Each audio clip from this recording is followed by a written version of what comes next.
Evo, gospodine Dodik, da li ste svjesni da ste tokom svojih današnjih izjava upravo u Srebrenici i Bratuncu u nekoliko navrata negirali genocid počinjen u Srebrenici, što je kažnjivo krivičnim zakonom? A to nije jasno da što sam rekao. Nije bio genocid u Srebrenici, još jednom. A kliks ba, naravno, ti ćeš sad to predati tamo. Evo, zapiš, jesam dobro snimaš. Jesam ti u punom planu. Jesam. Nije bio genocid u Srebrenici. Jer to kažu mnogi autoritet koji se bave tim. Nisam ja autoritet za to. Niti je Labundžija autoritet za to. Niti je Bećirević autoritet za to.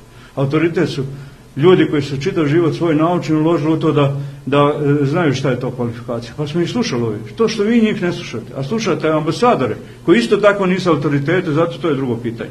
I zato snosite političku odgovornost za ovo. Republika Srpska je strana, potpisnica svih aneksa i Ustava Bosne i Hercegovine i izlazi iz Bosne i Hercegovine. I mi krećemo danas da izlazimo. Učinit ćemo to mirno. Nećemo izvati ni jednu mjeru nasilja nećemo izazvati.